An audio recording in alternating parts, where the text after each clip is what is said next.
Good morning, Mikael. How are Good you? morning. Good morning. How are you? I'm good. So, I like your office. It's very similar to mine. Yeah. Just refurnished. Yeah, perfect. So, Maren, our marketing manager, asked us to record Yeah. a short series with videos on the topic North America fiber trends for dummies. And, I don't know, two Swedish guys talking about trends in the North American fiber market. Maybe it should be, uh, you know, North America fiber trends by dummies. I don't know what you Why think. dummies? Yeah, We need to have some American influence.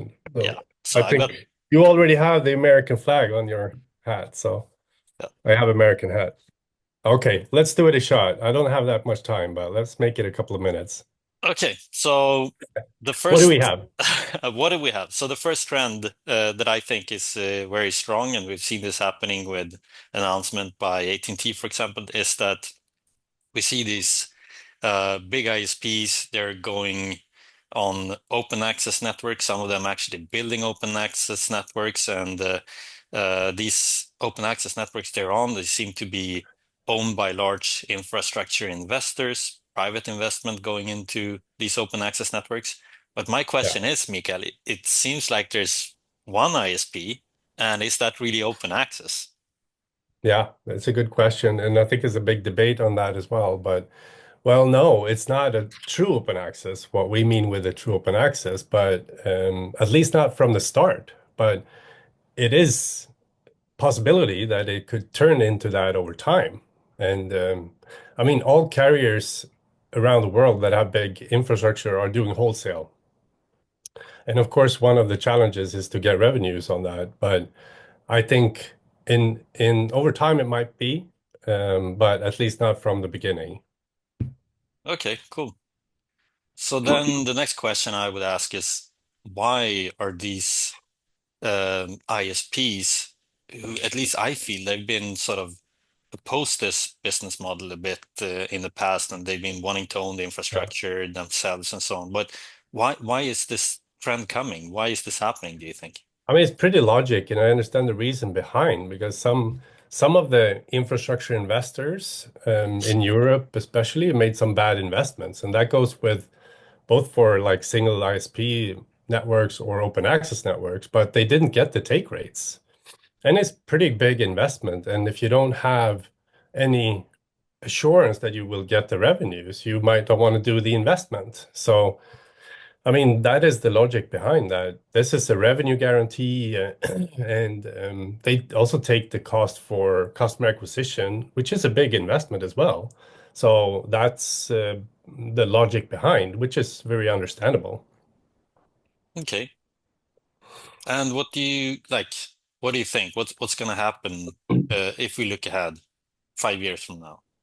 Will the networks be open? Will this trend Well, continue? What do you think?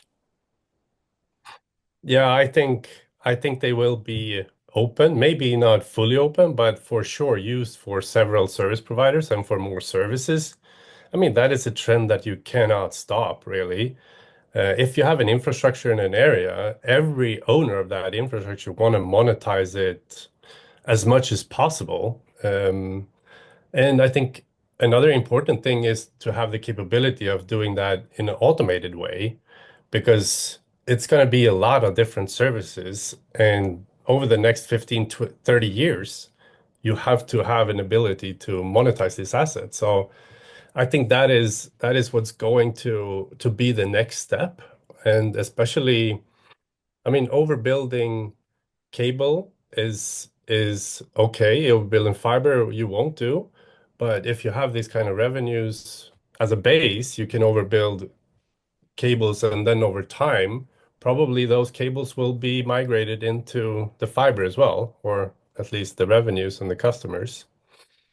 Okay. But yeah, actually, there are similar situations, but on a smaller scale in Sweden and in other part of the world as well, where you have MDUs or HOAs, where you have an anchor ISP to get the lower price for all the customers in an area and sign up everyone.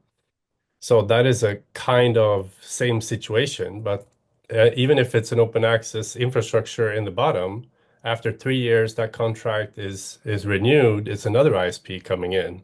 And on top of this, the customers in those areas, they could also upgrade or buy services from other service providers on top of it. So in that way, I think the mix, I guess, would be what this will end up in, where you have private ISPs or having a bulk agreements, but also open access on top of it as a mix.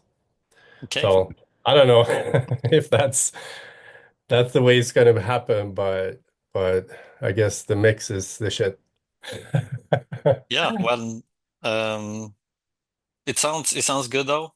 Stop overbuilding fiber with fiber. Yes, that would be a big win. And share the infrastructure. If not, everything would be a typical, traditional open access network. It will still be Hmm. more kinds of services and everything. That's what you're saying.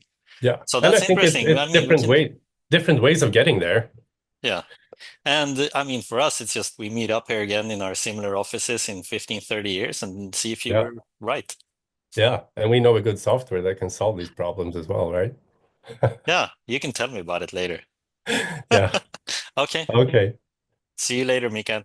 See you. Bye. Take care. Bye.